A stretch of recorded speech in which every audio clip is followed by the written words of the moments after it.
ساری چیزیں سیٹل ہیں. اس جمعے سے جو کل گزرا اگلے جمعے تک سارے مسئلے ٹھیک ہو جائیں گے. ہمارے نبی صلی اللہ علیہ وسلم دنیا کی تاریخ کے سب سے بڑے لیڈر تھے، اور لیڈر کی سب سے بڑی جو خاصیت ہے وہ انسانوں کو اکٹھا کرتا ہے. Imran Khan took over an economy which was struggling. He had to go into a very tough IMF program. جو کہتا تھا کہ میں IMF کے پاس نہیں جاؤں گا، خودکشی کر لوں گا. چلو خودکشی کی کوئی ناکام کوشش ہی کر دے. عوام کا سیلاب اسلام آباد کی طرف بڑھنا چاہیے. ہر معاملے کے اوپر باقاعدہ انکوائریز کروائی گئی اور ان انکوائریز کو پبلک کیا گیا، اور عمران خان صاحب کی ٹرانسپیرنسی اور اکاؤنٹیبلٹی یہ اس کی عکاس ہے. ڈائریکٹر جنرل ISI کے اپوائنٹمنٹ سے متعلق معاملات ہیں وہ مکمل طور کے اوپر طے پا چکے ہیں. السلام علیکم ناظرین، آپ روبرو پروگرام دیکھ رہے ہیں اور میں ہوں آپ کا میزبان شوکت پراچا.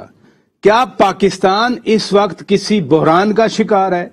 اگر یہ بحران ہے تو یہ کتنا بڑا بحران ہے؟ اور یہ بحران ہے کس نوعیت کا؟ کیا یہ سیاسی طور پر بحران پیدا ہوا ہے، یا انتظامی بحران ہے، یا سیاسی پختگی کے نہ ہونے کی وجہ سے یہ بحران پیدا ہوا ہے؟ بحران آج کا نہیں ہے، 3.5 سال سے اسی طرح ہم دیکھ رہے ہیں. بیرسٹر شہزاد اکبر تو آج بھی کہہ گئے، برملا کہہ گئے کہ ایک ایک کی ہم نے انکوائری کی ہے.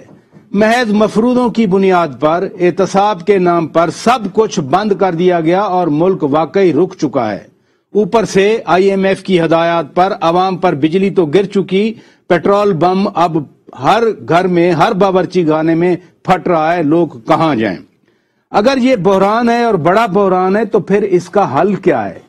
کیا فیصل آباد میں جیسے آج جلسہ PDM کا، اس طرح کے جلسوں میں حل ہے، یا پھر قومی اسمبلی میں ہنگامے کرنے سے اس بحران کا حل موجود ہے، یا تعویذ گنڈے جنات کے ذریعے اس بحران کا حل موجود ہے، یا پھر ٹھوس طرح کی سیاسی، انتظامی اور معاشی پالیسیز کو فالو کرنے میں اس بحران کا حل ہے؟ ہم اس اہم موضوع پر بات کریں گے اور 4 مہمان آج ہمارے روبرو ہوں گے. جناب محمد مالک صاحب تجزیہ نگار ہیں، اینکر پرسن ہیں، لکھتے بھی ہیں، بولتے بھی ہیں. بہت شکریہ مالک صاحب، آپ نے وقت نکالا. ہمارے ساتھ موجود ہوں گے جناب احمد بلال محبوب صاحب، پلدیت کے سربراہ ہیں. ہمیں لندن سے جوائن کیا ہے جناب اعجاز الحق صاحب نے.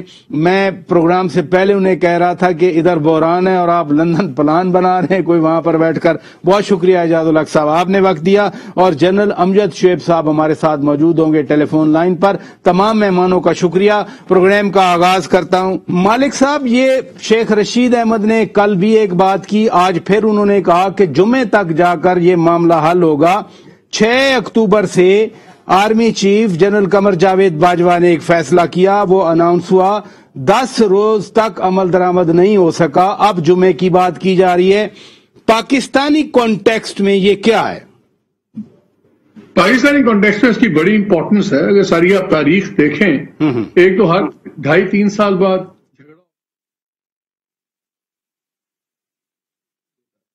دیکھیں، ایک تو یہ سمجھ نہیں آتی کہ یہ ہو نہیں سکتا کہ آرمی چیف نے چاہے ٹیسٹ ڈائریکٹ بھی نہیں تو ٹیسٹ اپروول تو لیا ہوگا ان سے اپوائنٹمنٹ کا، اور جو یہ کہہ رہے جی اگلے جمعے تک حل ہوگا. تو پراچا صاحب اس کا مطلب ہے کوئی مسئلہ ہو تو اس کا حل نکالنا پڑتا ہے نا. مسئلہ تو ہے، اس میں کوئی شک نہیں ہے. لیکن یہ بڑا انٹرسٹنگ ہے، جو سب سے آپ کو یاد ہے عامر ڈوگر صاحب کا بیان چلا تھا اس دن رات کو، بالکل، اور وہ بڑا حیران کن بیان تھا جس میں انہوں نے کہا کہ جی انہوں نے پارلیمانی پارٹی کو کہا ہے کہ میں چاہ رہا تھا کہ 6 ماہ اور رہیں فیض حمید صاحب. سوال یہ ہے کہ 6 ماہ اور اگر پرائم منسٹر رکھنا چاہتے تھے تو کوئی اور بات ہے جس کی وجہ سے ان کی یہ بات رد کر دی گئی یا اکوموڈیٹ نہیں کی گئی آرمی چیف کی طرف سے؟ جو اور بات کیا ہو سکتی ہے؟ دیکھیں، اور بات کا مطلب یہ ہے کہ there is something else going on, کیونکہ یہ بات بھی پورے ملک میں بھی چل رہی تھی کہ جی شاید 2 سال اور ایکسٹینشن ہو آرمی چیف صاحب کی. 64 سال کی عمر والا رول ہے، سب کچھ ہے. تو مجھے سمجھ نہیں آتی کہ وہ ناراض کیوں کرنا چاہیں گے. اگر وزیر اعظم صرف 6 ماہ اور رکھنا چاہتے تو انہوں نے کہا، ان کو ڈوگر صاحب نے کہا کہ جی وہ افغانستان کا معاملہ چاہ رہے تھے کیونکہ انہوں نے بہت ڈیل کیا ہے تو بڑی ایوالونگ سچویشن ہے. اپوزیشن کہتی ہے کہ جی وہ ان کو رکھنا چاہ رہے تھے کیونکہ آگے شاید لوکل باڈیز الیکشنز ہوں، دوسرے ہوں. بہرحال جو بھی حقیقت وہ اپنی جگہ ہے. ایشو یہ ہے کہ اگر گورنمنٹ اور فوج بالکل ایک پیج پہ تھی اور ہے تو پھر یہ ख्वाहिश अकोमोडेट क्यों नहीं की? उन्होंने प्राइम मिनिस्टर को कोट किया, अमित डोगर साहब ने, चीफ विप है, कोई बिल्कुल नहीं है, उन्होंने उनको कोट किया। तो क्या वजह है कि आर्मी चीफ को भी तबीयत का पता है इमरान खान की, उनको पता है, वो उनको भी ना सुनने की आदत नहीं है, वो फास्ट बॉलर टाइप आदमी है, रिएक्ट करते हैं। अगर इनके अपना भी फ्यूचर उनके साथ लिंक्ड है तो इसका मतलब कोई और बात तो है जिसकी वजह से वो इतने इंसिस्टेंट थे कि नहीं, उनको अभी तब्दील करना होगा, अभी उनको दूसरे को लाना होगा। सो आई थिंक ये वक्त के साथ बातें खुलेंगी, लेकिन एक चीज तो हो गई है, ट्रस्ट या एब्सोल्यूट ट्रस्ट होता है या नहीं होता, बिल्कुल, या आपकी ट्रांजैक्शनल वर्किंग रिलेशनशिप होती है। हम 3 साल से सुन रहे थे और बार बार ये बात भी कही जाती थी, प्राइम मिनिस्टर तो बार बार कहते थे हम एक पेज पे हैं, और जो अस्करी की आदत है वो हमेशा ही तासुर देती थी कि एक पेज में है। आपको याद है जिसने गिलानी साहब अपना वो सरप्राइजिंग इलेक्शन जीते, उससे अगले दिन सुबह आर्मी चीफ की मीटिंग हुई और DGISI की मीटिंग हुई प्राइम मिनिस्टर के साथ, जो बाकायदा टीवी पे चलवाई गई। अब वो चलवाने का मतलब क्या था कि यही परसेप्शन था ना कि ये बिल्कुल साफ है, this doesn't make any difference. को लोगों ने एकदम शुरू कह दिया वो जी शायद अब नो कॉन्फिडेंस की बात हो जाए, फलानी बात भी हो जाए। तो दोनों इदारों ने बड़ा अभी तक तासुर दिया है। ये इसलिए ये जो डिफरेंस है हुआ है, ये बड़ा ही अलार्मिंग है इन दैट सेंस। और आखिरी बात मैं खत्म कर लूं, एक और बहस भी इसमें, जब आप लोगों से बैकग्राउंड में बात करते हैं तो एक और बहस पीछे एप्रीहेंशन शो हो रही है कुछ अस्करी हलकों में कि जी लेफ्टिनेंट जनरल्स की जो प्रमोशंस होती हैं, लेफ्टिनेंट जनरल्स की जो अपॉइंटमेंट्स होती हैं, वो ट्रेडिशनली हमेशा आर्मी चीफ करते हैं, और DGISI वही लेफ्टिनेंट जनरल है जिसके अंदर प्राइम मिनिस्टर साहब डायरेक्टली इन्वॉल्व होते हैं, या एक एटलीस्ट एक नोशन है उनके इन्वॉल्वमेंट का। आइन के मुताबिक लेफ्टिनेंट जनरल्स की प्रमोशन, अपॉइंटमेंट्स वगैरह प्योरली प्राइम मिनिस्टर का इस्तेकाक है। और अगर आप आइन पढ़ें उसमें, जब इनके आप रूल्स पढ़ें तो उसमें in consultation with the president है, not even with the army chief. अब फौजी हल्कों में यह भी एक फिक्र है कि अगर इस चीज के ऊपर बैक ऑफ करती है फौज, तो कल को ये वजीर आजम ये भी क्या फैसले करेंगे कि कोर कमांडर कौन सा कहां लगेगा, कौन सा लेफ्टिनेंट जनरल कहां जाएगा। तो दे फील कि ये अब एक लाइन सी आ गई है। आपको याद होगा कैरी लूगर बिल में, Kerry Lugar Berman KLB bill में यही चीजें थी कि अमेरिका $1.5 अरब हर साल देगा 5 सालों के लिए, जो कि $7.5 अरब बनना है। और इधर एतराज यही था कि जी वो उसमें पोस्टिंग जो है वो सिविल गवर्नमेंट के अंडर आ जाती थी। बड़ा एतराज आपको याद होगा मालिक साहब। हाँ, ये जो बात है, अब ये बाजवा साहब की जात, फैज हमीद की जात, जनरल नदीम की जात और वजीर आजम की जात से बढ़ गई है। हाँ। इसमें पूरा एक फौज के अंदर एक स्ट्रक्चरल फिक्र भी इन्वॉल्व हो गई है, इसलिए ये इतनी मामूली बात नहीं है। और गवर्नमेंट को बड़ी मैच्योरिटी के इसके साथ डील करना पड़ेगा। अभी तक तो मुझे बड़ी कैजुअल सी अप्रोच लगती है। चले इधर रुकिएगा। एजाज उल हक साहब, वो एक मुहावरा है ना कि मछली के जाए को तैरना कौन सिखाए। आपके सामने इस तरह की पोस्टिंग, ट्रांसफर, इस तरह की प्रमोशन कई बार हुई होंगी, और 12 अक्टूबर 1999 भी आपके सामने ही हुआ था। ये अब की बार क्या हो रहा है, आपको क्या नजर आता है, मसला क्या है? बिस्मिल्लाहिर्रहमानिर्रहीम। मैं समझता हूँ कि मालिक साहब ने एक ओवरऑल बहुत अच्छा दे दिया है, तजिया दिया है, लेकिन मुझे ये समझ नहीं आती कि इस टसल में हुकूमत क्या हासिल करना चाह रही है, क्योंकि यानी टसल है, आप समझते हैं कि वाकई टसल है? मेरा ख्याल है बिल्कुल, अब तो जाहिर है कि टसल है कि जब कैबिनेट के अंदर जिक्र हो, और जब पार्लिमानी पार्टी के अंदर हो, और जब टीवी और के प्रोग्राम्स के अंदर, और फिर यूट्यूब के ऊपर हर कोई एक एक्सपर्ट बन के जाहिर हो कि भाई ISI क्या चीज है और किस तरह ट्रांसफर पोस्टिंग्स होती हैं, किसके इख्तियारात हैं। देखें, दोनों तरफ से माजी के अंदर ट्रबल शूटर्स थे, हुकूमत का भी ट्रबल शूटर थे, और फौज की तरफ से भी जब कोई पैगाम देना होता था तो कोई ना कोई उनका ऐसा चीफ ऑफ आर्मी स्टाफ का एक ऐसी कोई शख्सियत होती थी, चाहे वो डिफेंस सेक्रेटरी हो या कोई और CGS हो या कोई और हो, जो जाकर हुकूमत के और उनके दरमियान बातचीत करके तो मामला को तय करवाते थे, चाहे वो एक्सटेंशन की हो, जलक्यानी की।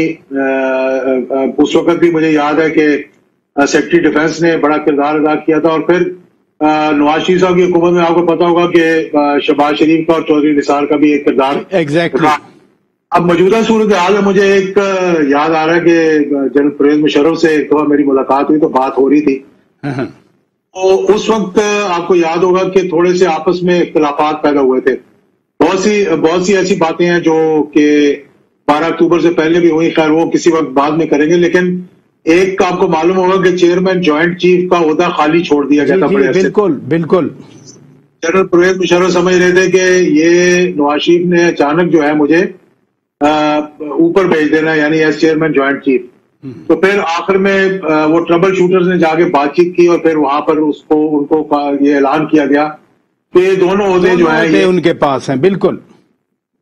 तो सूरत हाल में देखें, बात यह है कि माजी को अगर सामने रखा जाए, जनरल कल्लू को सामने रखा जाए, जनरल जवेद नासिर को सामने रखा जाए, या फिर उसके बाद जियाउद्दीन भट्ट साहब को सामने रखा जाए, तो तारीख इतनी कोई मेरे ख्याल में तल्ख ही है। इससे कुछ अचीव नहीं हो सका, यानी कि हुकूमतों ने इससे कुछ अचीव नहीं किया। बल्कि क्या हुआ कि इंस्टीट्यूशन के अंदर मामला थोड़े से खराब हो गए कि इख्तियारात जो है वो फिर ऊपर के बजाय निचली सतह पर शिफ्ट कर दिए गए। तो एक तो ये बात, दूसरी बात ये कि जो ISI का अदारा है, मुझे तो इसका नाम लेते हुए भी टेलीविजन के ऊपर अच्छा नहीं लगता कि इसको हम जेरे बहस लाएं। ये वैसे ना ये कोई नाम लेता रहा है और ना जेरे बहस आता रहा है। वो हाजिर सर्विस फौजी होते हैं। जी। और जो हाजिर सर्विस फौजी होगा वो लाजमी बात है कि चीफ ऑफ आर्मी स्टाफ के इख्तियारात के मुताबिक काम करेगा। तो इसलिए जितनी अच्छी अंडरस्टैंडिंग थी, वन पेज का जो जिक्र कर रहे थे, अब वो जरूरत थी उस वन पेज की, और वो वन पेज कहाँ गया अब कुछ समझ नहीं आ रही। चलें इधर रुकिएगा, समझ नहीं आ रही, इधर रुकिएगा। ये आपने बड़ा अच्छा नुक्ता उठा दिया कि वो समझ नहीं आ रही वन पेज कहाँ गया। अहमद बिलाल महबूब साहब, मोहम्मद मालिक साहब कह रहे हैं कि हुकूमत को मैच्योरिटी का मुजाहरा करना होगा। Do you expect so from this government? ये मैं इत्तफाक करता हूं कि मैच्योरिटी के अलावा कोई और तरीका नहीं है सूरत हाल से निपटने का, क्योंकि इस किस्म के मामलात में हमारी रहनुमाई या तो दस्तूर कर सकता है, या कोई कानून कर सकता है, या कोई रूल्स कर सकते हैं। लेकिन इस पर्टिकुलर मामले में तो ना ये बात हमारे आईन में लिखी हुई है, ना इसके बारे में कोई कानून है, ना इसके कोई रूल्स ऐसे हैं जो वाज़ेह हों, जो एक्सप्लिसिट हों। तो इस बारे में जो फैसले होते रहे हैं वो रिवायात की बुनियाद पे होते रहे हैं। और वैसे ये रूल्स अगर हैं भी सही तो कभी सामने नहीं आए, वो बस ऐलान होता था, अनाउंसमेंट होती थी, जैसे 6 अक्टूबर को हुई। नहीं बिल्कुल दुरुस्त है। तो इसका मतलब ये है इस खला के अंदर जब इस तरह की चीजें वाज़ेह तौर पे मौजूद ना हो, जी, तो फिर जो लोग इख्तियारात इस्तेमाल करते हैं उनको मैच्योरिटी का सबूत देना पड़ता है, उनको चीजों को नेविगेट करना पड़ता है, बर वक्त उसके ऊपर बातचीत करनी होती है, मशवरे करने होते हैं। मेरे ख्याल में मौजूदा हुकूमत का अगर ट्रैक रिकॉर्ड देखा जाए, पास्ट रिकॉर्ड, तो उन्होंने इस किस्म के कामों में ज्यादा मैच्योरिटी नहीं दिखाई है हर काम में, बल्कि थोड़ा सा मुझे ऐसे लगता है कि मिस गवर्नेंस नजर आती है, बद इंतजामी नजर आती है। अब ये चेयरमैन नायब की तकर्री हो, उसका भी आखिरी मिनट पे आके ऑर्डिनेंस जारी करते हैं। मेंबर्स ऑफ इलेक्शन कमीशन हो तो उनका वक्त गुजर जाता है, फिर मशवरा शुरू करते हैं और मशवरा भी पूरी तरह शुरू नहीं करते। तो ISI का जो मामला था, इसके डायरेक्टर जनरल का मामला, ये तो बड़ी तयशुदा सी बात है कि अगर वो सर्विंग, अब जिस तरह बेनजीर भुट्टो साहबा ने चाहा तो वो उन्होंने अपनी मर्जी से एक रिटायर्ड आर्मी ऑफिसर को भी लगा लिया, शम्सुर रहमान कल्लू साहब को लगाया था। जी, वो भी मुमकिन है, लेकिन फिर उसका जो हशर हुआ वो भी हमें मालूम है। तो अगर आपने सर्विंग मिलिट्री का आदमी कोई लगाना है तो ये एक तयशुदा बात है कि जिस इंस्टीट्यूशन का आदमी होगा उस इंस्टीट्यूशन के सरबराह के मशवरे से और उनकी रजामंदी से ही लगेगा। बहुत जबरदस्त आपने बात की, बहुत जबरदस्त बात की। इधर रुकिएगा। वैसे नैब ऑर्डिनेंस के हवाले से मैं हैरान हुआ, आज बैरिस्टर शहजाद अकबर कह रहे थे कि जी एक शख्स के स्पेसिफिक नहीं होना चाहिए कोई लॉ, और जो तरीकाकार है कानून बनाने का, नैब ऑर्डिनेंस भी उसी तरह से आना चाहिए था। अजीब अजीब बातें सुन रहे हैं। बहरहाल ब्रेक लेते हैं नाजरीन, ब्रेक के बाद जब वापस आएंगे अपनी इस गुफ्तगू को आगे बढ़ाएंगे। Stay with us. Welcome back नाजरीन, आप रूबरू प्रोग्राम देख रहे हैं। मालिक साहब, आप रूल्स के हवाले से कुछ वजाहत करना चाह रहे थे, वो भी कर दें, लेकिन मेरा सवाल भी सुन लें کہ یہ مائنورٹی گورنمنٹ ہے, اس کے پاس تو سادہ اکثریت بھی نہیں ہے, اتحادیوں کے سہارے یہ کھڑی ہے, عوام میں مقبولیت نہیں ہے, مہنگائی نے کمر توڑ کے رکھ دی, تو پھر وزیر اعظم عمران خان سٹینڈ لے رہے ہیں, تو اسٹرینتھ کیا ہے پھر ان کی؟ نہیں, اب ہر چیز اس حکومت کی ریشنلائز کرنے کی کوشش نہ کیا کریں, بڑی مایوسی ہوگی, کئی چیزوں کی سمجھ نہیں آتی, تو وہ تو سائڈ پہ. رولز کی میں ایک چیز بات کلیئر کر دوں آپ کو. رولز بڑے واضح ہیں, آئین اور رولز بڑے واضح ہیں کہ جیسے میں نے آپ کو شروع میں کہا تھا کہ لیفٹیننٹ جنرل وغیرہ کی پروموشن اپوائنٹمنٹس پرائم منسٹر کا اختیار ہے, اور پریکٹس یہ ہے کہ جو آرمی چیف بھیج دیتے ہیں, کر دیتے ہیں, وہ روٹین ہے, پرائم منسٹر سائن کر دیتے ہیں, کیونکہ بہرحال یہ بڑی ٹیکنیکل ایک چیز ہے. ان کو کیا پتا پی ایم سیکریٹریٹ میں بیٹھے ہوئے لوگوں کو کہ کس آدمی کو لیفٹیننٹ جنرل بننا چاہیے, اس کو کیا پتا کہ کس آدمی کو کہاں پہ کور کمانڈ. یہ تو واقعی پریزیڈنٹ یہ اس کی ہونی چاہیے, آرمی چیف کی چیزیں ہونی چاہیے. اور یہ بھٹو صاحب نے کیا تھا ایسا والا بھی زیادہ پرناؤنس, ورنہ یہ چیزیں اور تھیں. اس سے جہاں تک رولز کا تعلق ہے وہ کلیئر ہیں, وہ جاتے ہیں in favour of prime minister, وہ جاتے ہیں in favour of the civilian government. لیکن جو پریکٹیکل چیزیں ہیں پوری دنیا میں, وہاں بھی امریکہ وغیرہ میں بھی وہ چیئرمین جوائنٹ اسٹاف تو اپوائنٹ کرتے ہیں, لیکن اس لیے ساری اپوائنٹمنٹس وہ خود ہی کرتا ہے. تو یہ انوملی ہے, یہ ٹھیک ہونے کی ضرورت ہے. لیکن ابھی وزیر اعظم عمران خان 2 دن پہلے حضرت خالد بن ولید رضی اللہ تعالیٰ عنہ کی ایگزامپل دے رہے تھے. پھر آپ کو یاد ہے جنرل میکرسٹل افغانستان میں تھے, اوباما نے انہیں سیک کر دیا تھا. تو وزیر اعظم کے ذہن میں ایسا تھاٹ تو آ رہا ہے نا جب حضرت خالد بن ولید کی ایگزامپل دیتے ہیں وہ؟ دیکھیں, وزیر اعظم بڑے ایک میں تو آئی ڈونٹ نو یہ کیا ورڈ یوز کروں گا, ان میں کچھ ٹینڈنسیز جس کو آپ بہت کانفیڈنس کہتے ہیں, وہ ایک حد سے اگر آگے جائے تو نارسسزم کے قریب بھی چلا جاتا ہے. لیکن اگر ہر لیڈر میں یہ ہوتا ہے پرابلم, ہر لیڈر اپنے آپ کو بڑا مضبوط, دوسروں سے بہتر سمجھتا ہے, ورنہ وہ لیڈر نہیں بنتا, ورنہ وہ میری طرح اور آپ کی طرح ایک عام آدمی ہوگا. اس لیے یہ ہمیں ان کو الاؤنس دینا پڑے گا. لیکن ایک چیز بڑا ضروری ہے سمجھنا, ایک ہوتا ہے پاور, ایک ہوتا ہے ایلوژن آف پاور. بہت حد تک جو ایلوژن آف پاور ہے, جب آپ بہت زیادہ باتیں کرنا شروع کریں تو آپ اپنی ریٹرک کو بلیو کرنا شروع کر دیتے ہیں. جی ہاں, میرا خیال ریٹرک کی جو بلیف ہے نا وہ کچھ ضرورت سے زیادہ ہو گئی ہے اسلام آباد میں, کیونکہ جیسے آپ نے پوائنٹ آؤٹ کیا, یہ کھڑے ہوئے ہیں اپنے حلیفوں کے سہارے. ان کے حلیف اس کے سہارے کھڑے ہوئے وہ بھی ہمیں پتا ہے, اور اگر پوائنٹ ایک خاص حد سے بات آگے گئی اور یہ سارٹ آؤٹ نہ ہوئی تو پھر آپ کو نظر آنا شروع ہو جائے گا. تاریخ ہمارے سامنے ہے, کوئی ہمیں زیادہ, جس طرح پہلے اعجاز الحق صاحب بھی اور آپ دونوں بات کر رہے تھے تو ہسٹری آپ پوائنٹ آؤٹ کر رہے تھے, کون سے ڈی جی آئی نے کیا کیا. اسی ملک میں کبھی نہیں ہوا مشرف صاحب کو 2 عہدے بھی مل گئے. تو سسٹم کے ساتھ ہر کوئی ٹنکر کرنے کی کوشش کرتا ہے. اس وقت جو ملک کے معاشی حالات ہیں, جو پولیٹیکل اس وقت پولرائزیشن ہوئی ہے, جتنی ہماری فالٹ لائنز ہیں اس وقت ملک میں, ریلیجیس فالٹ لائنز ہیں, پولیٹیکل فالٹ لائنز ہیں, ایتھنک فالٹ لائنز ہیں. آپ کا ایریا ایک فلکس کے اندر ہے. افغانستان کا بھی ہمیں کچھ سمجھ نہیں آ رہا. انڈیا آپ کا اوور ایگریسو ہوا ہوا ہے, بہت چیزیں ہوئی ہوئی, وہاں پہ ایک بدبودار قسم کی ہندوتوا والی گورنمنٹ پڑی ہوئی ہے.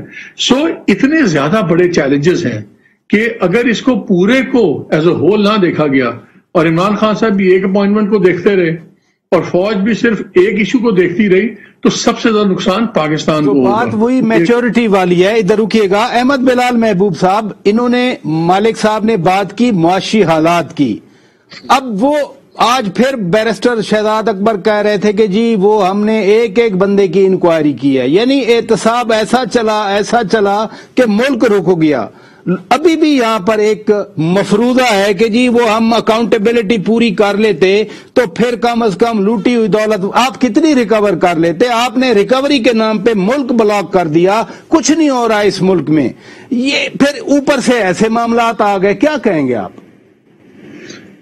دیکھیں, جو اکاؤنٹیبلٹی کا معاملہ ہے نا, یہ تو سپریم کورٹ کے بھی کچھ فیصلے ایسے ہیں, ان کے اندر بڑی تاریخ لکھی ہوئی ہے کہ 1940 سے لے کے آج تک کیا اکاؤنٹیبلٹی کو بالعموم ہمارے ہاں سیاسی مقاصد کے لیے استعمال کیا گیا ہے. اس کا سہارا لے کے آپ اپنے پولیٹیکل اپوننٹس کو وکٹمائز کرتے ہیں. یہ تقریباً ہر دور میں ایسے ہوا ہے, اور موجودہ دور میں بھی کوئی ایکسیپشن نہیں ہے. موجودہ دور بھی ایسے ہی ہے. لیکن بعض اوقات تو اس کو اس طرح سے استعمال کیا جاتا تھا کہ وہ ساتھ ساتھ आहिस्ता आहिस्ता चलता रहता था, लेकिन बाज़ अगर आप ओवर ऑब्सेस्ड हो जाए और अगर आप चीजों के ऊपर पूरा आपका फोकस ही इस चीज के ऊपर हो जाए तो फिर आप ठीक कहते हैं कि उससे जो बिजनेस का काम है वो भी सफर करता है, रुक जाता है। लोग कल से कुछ मैंने देखा गिरफ्तारियां शुरू हो गई हैं मिल ओनर्स की। हम मेहनत तरले करते फिर रहे हैं दुनिया के कि आप आके यहाँ इन्वेस्ट करें। जिन्होंने इन्वेस्ट किया हुआ है उन्हें हम गिरफ्तार करके, उनके मालिकों को गिरफ्तार करके अंदर डाल रहे हैं। हमारे जो सिविल सर्वेंट्स हैं वो भी काम छोड़ के बैठ गए कि ये हमारे ऊपर ये जो इल्जामात लग रहे हैं इसकी बुनियाद पे हम आइंदा फैसले नहीं कर सकते। तो यस, ये जिस तरह से अकाउंटेबिलिटी का प्रोसेस पिछले सालों में चला है उसने हमारे पूरे निजाम रियासत को काफी हद तक मुंजमद करके रख दिया है। और अगर ये मजीद भी चलता रहता तो शायद हम बिल्कुल ही हमारा काम बैठ जाता। तो इसलिए ये तब्दीली करनी पड़ी, कुछ उनको अपने सेल्फ इंटरेस्ट में करनी पड़ी और कुछ उनको जो रेजिस्टेंस मिल रही थी हमारे। लेकिन चूंकि आप एक बड़ी ऑर्गेनाइजेशन रन करते हैं, तज्जिया आपके पास रिपोर्ट्स भी आती हैं आपके साथ। जी जी, अब तो ऑर्डिनेंस अमेंडेड आया है, उसमें तो वो अकाउंटेबिलिटी का ड्रामा भी खत्म हो गया। नहीं, मैं अहमद बिलाल महबूब साहब यही तो मैं आपके सामने रख रहा हूं कि जो नया ऑर्डिनेंस आया, आसिफ जरदारी की दरखास्त तो मुस्तरद हो गई, लेकिन अब क्या ये डिस्टिंक्शन आ गई कि जी 25 जुलाई 2018 से पहले सारे पकड़े जाने के काबिल हैं जिन्होंने फैसले किए, पब्लिक ऑफिस होल्डर थे, और 25 जुलाई 2018 के बाद के पब्लिक ऑफिस होल्डर उन पे पहले वाला सिचुएशन अप्लाई नहीं होती, वो जो फैसले करें वो आजाद हैं, एग्जेम्प्टेड हैं। हम यही समझें फिर? नहीं, ये देखें जो ऑर्डिनेंस है उसके अंदर जो अल्फाज हैं उससे तो ये मालूम होता है कि ये जिस तारीख को ऑर्डिनेंस आया है उस तारीख से ये नाफिजुल अमल है।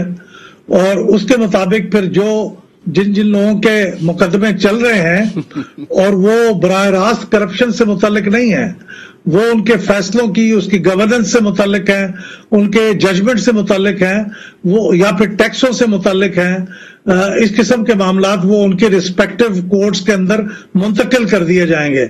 जैसे वो टैक्सों का अलग अदालतें होती है उनके हवाले कर दिए जाएं, एफबीआर के हवाले कर दिए जाएंगे। इधर रुकिएगा इजाजुल हक साहब, ये 3 साल एहतसाब चला, आसिफ जरदारी कल कह रहे थे कि मजीद चलेगा जब तक मईशत बैठ नहीं जाती। मईशत तो बैठ चुकी, अब क्या ऑप्शन बचा है फिर मुल्क आगे लेके जाने का? ऊपर से लड़ाइयां शुरू हो गई हैं।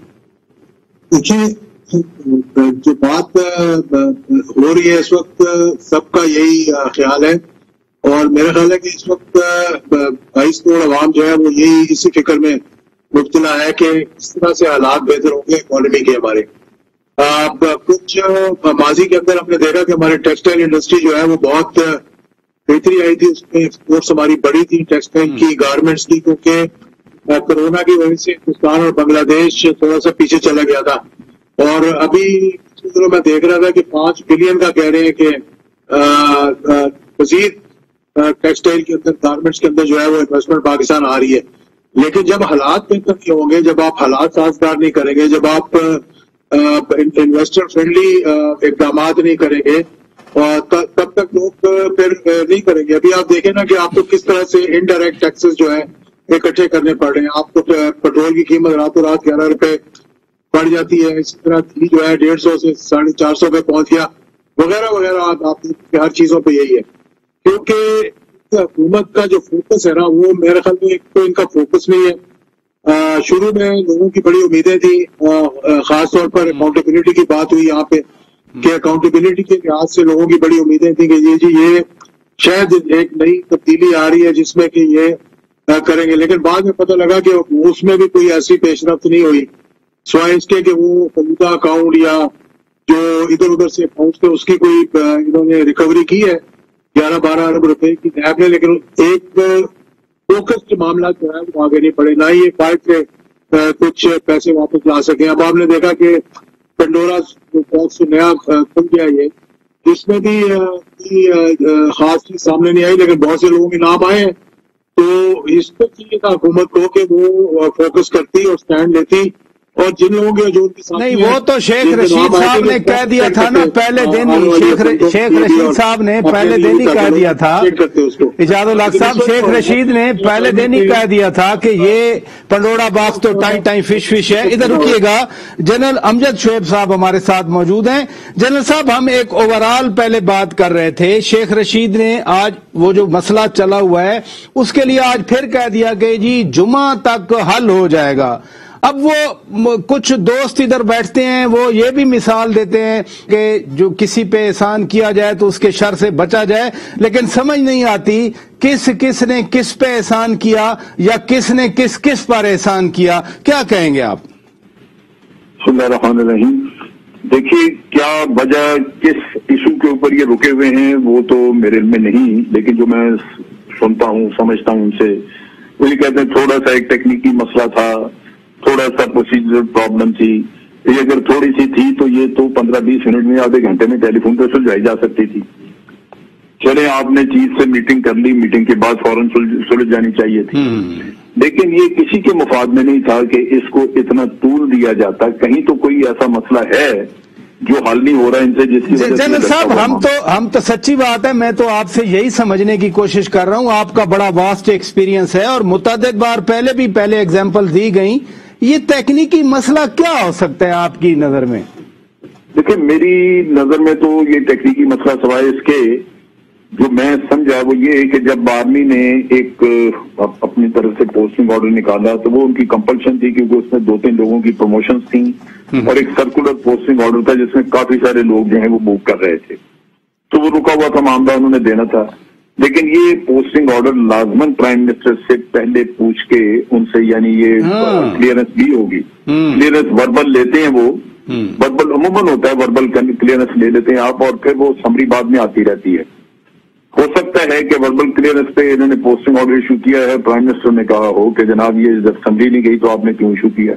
हो सकता है, मैं इसको सेकंड थॉट दे रहा हूँ, यहाँ पे कोई ऐसा इशू हुआ है मेरे सेकंड थॉट वाला। तो वो पार्लिमानी पार्टी में उन्होंने बता दिया ना कि मैं जनरल फैज साहब को अभी कुछ महीनों के लिए रिटेन करना चाह रहा था क्योंकि ये अफगानिस्तान की सूरत हाल ऐसे, वो तो prime minister has spoken out his mind. मेरा ख्याल है कि ये इसी तरह का इशू के प्राइम मिनिस्टर ने उसको महसूस किया है कि जनाब ये इन्होंने इशू कर दिया है, जबकि समरी का इंतजार करना चाहिए। मेरी अपनी असेसमेंट है, मैंने किसी से ये कोई इन्फॉर्मेशन ली नहीं है। तो यानी वज़ीर आज़म साहब माइंड कर चुके हैं, हो सकता है, लेकिन बड़ा इसमें यह है कि ये दो तरफा होता है। मुझे याद है कि जब जनरल मुशर्रफ को अपॉइंट किया नवाज शरीफ साहब ने और कुछ हफ्ते के बाद जरूरत पड़ी थी, उस वक्त नसीम राना होते थे DGISI, उनको तब्दील करना था, तो 3 लोगों का पैनल बना और वो पैनल भेजा या भेजना था कि इसी असना में नवाज शरीफ साहब ने टेलीफोन करके कहा कि जी मुझे तो ज़ियाउद्दीन भट्ट चाहिए, तो दे दिया गया। आई सी। लेकिन उसका एक नुकसान हुआ, वो ये कि बाद में किसी वक्त पे आके ये परसेप्शन बन सकती है कि जिसको प्राइम मिनिस्टर बाई नेम लेता है या कुछ चॉइस पे लेता है वो पोलिटिसाइज हो गया है और प्राइम मिनिस्टर के दरमियान कोई अंडरस्टैंडिंग है, लिहाजा उसके जो बाद एक्शन हैं वो शक शुबे की नजर से देखे जाते हैं, जिसका नतीजा उस वक्त भी अच्छा नहीं हुआ था। तो मेरा अपना ख्याल है कि जो पहली मशावरत में आप जो प्रोसीजर है उसके तहत जिसका तय करें वो। जी मालिक साहब सवाल पूछना चाह रहे हैं सर आपसे। मालिक साहब एक नहीं 10 पूछे, मालिक साहब के सामने तो हम हाजिर होकर बैठते हैं रोज। जनरल साहब एक चीज तो वैसे बताएं, आपने खुद बड़ी सेंसिटिव पोस्ट सर्व किया हुआ है, आपका बड़े आपके शागिर्द, अब तो आपके शागिर्द भी जर्नैल जनूल बन के 5-4 स्टार के होके जाए चले गए, बहुत देखा आपने। मुझे ये बताएं कि जब DGISI का सीन हुआ, जब भुट्टो साहब ने शुरू किया, इसकी कोई लॉजिक है? जब आर्मी चीफ जवाबदेह है प्राइम मिनिस्टर को, तो क्या बीच में एक और बंदा होना चाहिए जो डायरेक्टली जिसका लिंक हो प्राइम मिनिस्टर के साथ, और यही हमेशा सवाल उठते रहेंगे जी ये बंदा प्राइम मिनिस्टर को ज्यादा रिपोर्ट करेगा कि प्राइम मिनिस्टर आर्मी चीफ को करेगा, लॉयल्टी व्हाटएवर एवरीथिंग, क्या जरूरत है इसकी? नहीं, मैं आपको एक्सप्लेन करता हूं, इसमें भी थोड़ा सा जो आप बता रहे हैं इसमें भी एक शोर है। वो ये है कि जो आर्मी चीफ है वो सिर्फ पोस्टिंग और ट्रांसफर उसकी मॉनिटर करता है, या वो उसने करनी है, ऑर्डर करनी है। उसके बाद जब एक दफा DGISI पोस्ट कर दिया जाता है तो वो प्राइम मिनिस्टर और chairman joint chief of staff committee उनके तहत काम करता है। रिपोर्ट उसकी वो इनिशिएट करते हैं।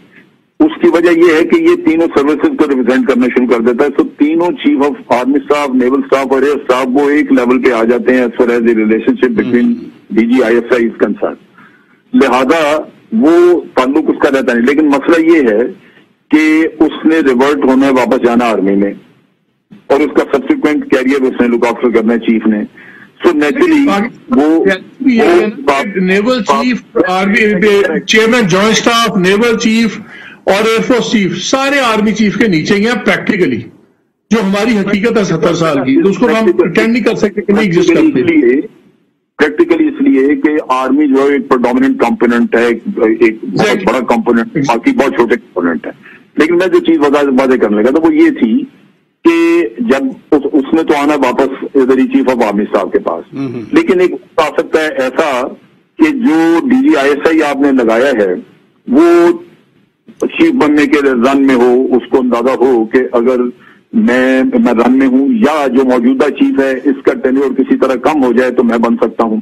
वो मुशर्रफ के वक्त में ये शुबा पड़ा था कि वो खुद चीफ बनने के लिए ज़ियाउद्दीन ने कुछ गलतफहमियां पैदा की हैं between the president and also between the prime minister. Exactly my point, इसलिए तो पूछ रहा हूं आपसे। अब वो जो चीज है वो इसलिए कि ज़ियाउद्दीन नंबर 1 जरूर था, लेकिन उसने रिटायर हो जाना था जनरल मुशर्रफ के टेन्योर में। लेकिन अगर जनरल मुशर्रफ का टेन्योर किसी वजह से कट ऑफ हो जाता है तो then he could have been the chief. So वो शक पड़ जाता है। हो सकता है ज़ियाउद्दीन ने ये ना किया हो, मैं मतलब I am not very sure about it, लेकिन जो इफेक्टेड आदमी है उसको शक पड़ जाता है कि भाई ये फलां चीज इसने कही है। मैं आपसे इसीलिए पूछ रहा हूं, क्या इसके फवायद हैं इसी सेटअप को इसी तरह रखने के, कि या सिंपल चीज रखेंगे ठीक है भैया ये मामला आर्मी चीफ डील करेगा, ये मामला दूसरे होंगे, और ये डायकोटमी ऑफ पावर का जो इशू है मैं उसकी विजडम बताता हूँ, मैं आपको उसकी विजडम बताता हूँ।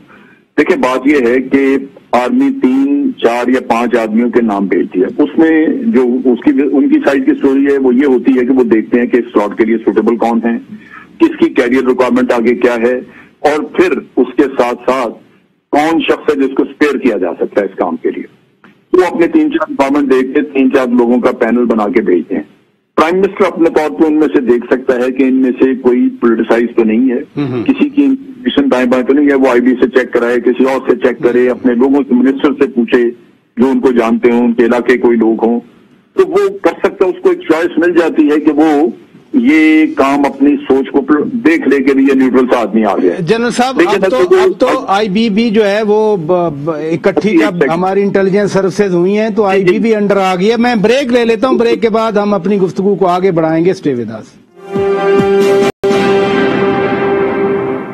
वेलकम बैक नाजरीन, रूबरू आप प्रोग्राम देख रहे हैं। मालिक साहब अभी ऑप्शंस क्या है, वजीर आजम के पास क्या ऑप्शंस हैं? देखिए बड़ी एक अजीब सी सिचुएशन हो गई है।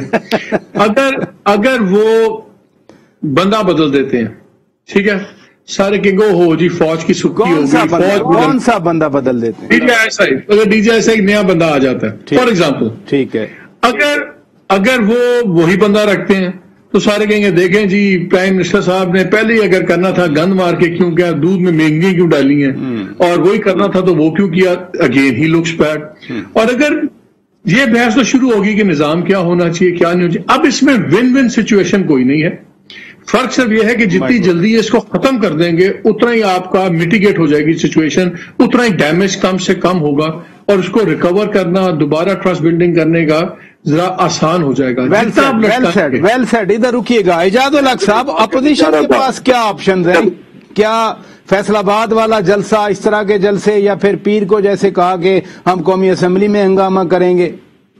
देखिए अपोजिशन के पास तो यही ऑप्शंस है और उनको तो एक मौका मिल गया। अब इंतजार में होंगे कि शायद कोई इशारा मिल जाए हमें किसी न किसी तरफ से, तो वो बड़े एक अच्छी पोजीशन में आ गए हैं। मतलब कि उनको एक अच्छी सिचुएशन, हुकूमत को चाहिए था कि वो मतलब अपनी ये मामलात जो है इसको पब्लिक में ना लाते, अपनी डर्टी लिनन को जो है वो पब्लिक में ना वॉश करते और अंदरूने खाना ये सारे मामला तय कर लेने चाहिए थे। लेकिन मुझे मालूम नहीं कि इसमें क्या अचीव कर रहे हैं कि पार्लिमानी पार्टी के अंदर डिस्कशंस हो रही है, कैबिनेट के अंदर डिस्कशंस हो रही हैं, टीवी के ऊपर डिस्कशंस हो रही हैं। तो आखिर जो मालिक साहब ने कहा बात तो वही आ गई ना कि कैच 22 सिचुएशन में हम आ गए अब कि करें तो भी बुरे और ना करें तो भी बुरे। विन विन सिचुएशन नहीं रही अभी।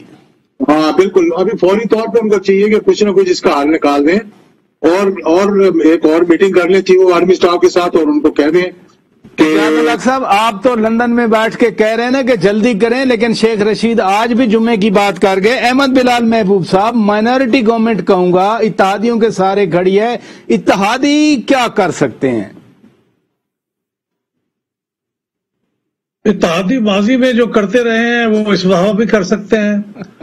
इत्तेहादियों को बिलमूम इस बात का इदराक होता है कि ताकत का जो सरचश्मा है, ये जो रुख है वो किस तरफ है, और वो उसी तरफ देखते हैं, हवाओं का रुख पहचानते हैं और उसके हिसाब से वो अपना आइंदा का लाएमल मुरतब करते हैं। तो अगर उनको नजर आया कि हवाओं का रुख अब बदल चुका है तो वो भी बदल जाएंगे। लेकिन मैं सोचता ये हूं कि अब ये 22 महीने में बदल जाने से और हुकूमत को अगर आप गिरा भी लेंगे तो क्या हासिल होगा? असल चीज तो ये हो रही है कि अगले इलेक्शन, अगले इंतखाबात में उसके ऊपर निगाह है हर एक की कि उसके अंदर क्या उसको लेवल प्लेइंग फील्ड मिलेगी। मेरे ख्याल में कम से कम अगले इलेक्शन में ये तो नजर आता है कि बज़ाहिर कोई पीटीआई को बड़ा फेवर नहीं मिलने वाला। यानी अगर ये मफरूजा भी था कि 2018 में उनको कोई खास फेवर मिली है तो गालिबन 2023 में गालिबन नहीं मिलने वाली। तो इसका मतलब है कि वहां पे एक लेवल प्लेइंग फील्ड होने का इम्कान ज्यादा है। अपोजिशन के लिए बायस इत्मीनान बात शायद यही होगी, क्योंकि वो ये सोच रहे थे कि इस वक्त हमें हमारे हक में चीजें नहीं है, हमारे खिलाफ ही हैं। लेकिन अब उनके हक में नहीं होंगी तो खिलाफ भी शायद नहीं होंगी। लेकिन अभी इलेक्शन होने में काफी वक्त बाकी है और इस बाकी 20-22 महीने में क्या होगा ये देखने वाली बात है कि सरसे में क्या डेवलपमेंट्स होती है। जनरल साहब, खुद वजीर आजम इमरान खान भी खड़े होकर कहते हैं कि 70 के इलेक्शन के बाद हर इलेक्शन डिस्प्यूटेड इलेक्शन था। अगर ये अजम्पशन मान ली जाए कि आइंदा इलेक्शन जब भी हो, वो 2023 में हो, बिलावल कहते हैं 2022 में हो, जब भी हो, 23 में हो भली, ये हो सकता है कि लेवल प्लेइंग फील्ड मिले नून लीग को भी, पीपल्स पार्टी को भी, पीटीआई को भी, एमकेएम को कराची में, काफ लीग को पंजाब में। पॉसिबल है एएनपी को केपी में, पख्तूनख्वा मिली अवामी पार्टी, नेशनल पार्टी को बलूचिस्तान में? मैं इस सवाल का आपके जवाब बिल्कुल दूंगा मुफस्सल। मुझे सिर्फ एक मैंने बात और ऐड करनी थी जब आपने मुझे उस वक्त बंद करा दिया। वो ये है कि मैं अदारे के नुक्ता निगाह से कहता हूँ। मिसाल के तौर पे आज DGISI जो आर्मी ने पोस्ट किया हुआ है या जिसपे पहले उन्होंने वर्बल ली हुई थी अप्रूवल, वो नहीं होते, उनकी जगह पे कोई और नाम आ जाता है और इमरान खान उसकी समरी दस्तखत करके भेज देते हैं। तो ये अपॉइंटमेंट जो है, ये जब अगली हुकूमत आएगी तो ऑपोजिशन उससे कंफर्टेबल नहीं रहेगी। वो यही हमेशा समझेंगे कि ये इमरान खान ने अपना कोई आदमी लगाया है। ये बिल्कुल उसी तरह डिस्प्यूटेड रहेंगे जिस तरह के इलेक्शन कमीशन, जिस तरह नैब का चेयरमैन। ये प्रॉब्लम इतनी बड़ी बन जाएगी कि वो अदारा जिसका ताल्लुक इन चीजों से और जिसका कसूर इसमें कोई नहीं है, वो बुरी तरह टारगेट बन जाएगा दूसरी कुव्वतों का। ये होना ही नहीं चाहिए। वज़ीर आज़म साहब अफगानिस्तान की बात करते हैं और यकीनन अफगानिस्तान के कॉन्टेक्स्ट में जो इनकम्बेंट डीजी साहब हैं उन्होंने बड़ा काम किया है। वो जाते रहे हैं, मुलाकातें होती हैं। ना पराचा साहब, उसकी पोस्टिंग इसीलिए पेशावर की गई है जहां से वो दोनों काम कर सकता है। पेशावर कोर कमांडर का बहुत रोल है अफगानिस्तान में। ISI बहुत सारे काम उसके थ्रू करवाती है, उसके लोगों के थ्रू। सो ये कहना आर्मी उसको डायरेक्ट कर सकती थी कि कराची भेज देते इसको और कराची वाले को यहां ले आते। इतना लंबा सर्कुलर चक्कर चलाने की जरूरत क्या थी? वो इसीलिए किया कि ये शख्स जाएगा पेशावर, वो कोर कमांड करेगा जहां से ये अफगानिस्तान को लुक आफ्टर करता है और कर सकेगा। इसमें बड़ी सोच समझ के ये काम किया हुआ था, ऐसे नहीं है। लिहाजा इसका तसलसल नहीं टूटना था, तसलसल तो उसका कायम रखा उन्होंने अपने पोस्टिंग ऑर्डर के अरेंजमेंट के जरिए। तो ये मेरा नहीं ख्याल कि ये रीजन बन सकता है। अच्छा, अब आपने बात की, पहले हमारा जो मिजाज है यहाँ पे हारने वाले का, वो उसने इल्जाम लगाना ही लगाना है। उसकी एक बुनियादी वजह यह कि ये सारी पार्टियां धांधली करती हैं, लेकिन इनमें इनकी हड्डियों में है। आप खुद देख लें, जो 2 नंबरी काम वैसे जिंदगी में ये बेशुमार करते हैं, जमीनों पे कब्जे हैं, सुप्रीम कोर्ट में केस चल रहा है, जारी डॉक्यूमेंट्स वहां पे दे दी कहीं और, क्या वो जारी वोट नहीं डलवाते? सब ये करते हैं। بہت شکریہ جنرل صاحب، وقت ختم ہو گیا. بہت شکریہ، آپ نے وقت نکالا. احمد بلال محبوب صاحب بہت شکریہ. اعجاز الحق صاحب آپ نے لندن سے جوائن کیا، بہت شکریہ. محمد مالک صاحب بہت شکریہ، آپ نے ہمارے لیے وقت نکالا. ناظرین ہماری طرف سے اتنا کچھ. اپنے میزبان شوکت پراچا کو اجازت دیجیے. خدا حافظ.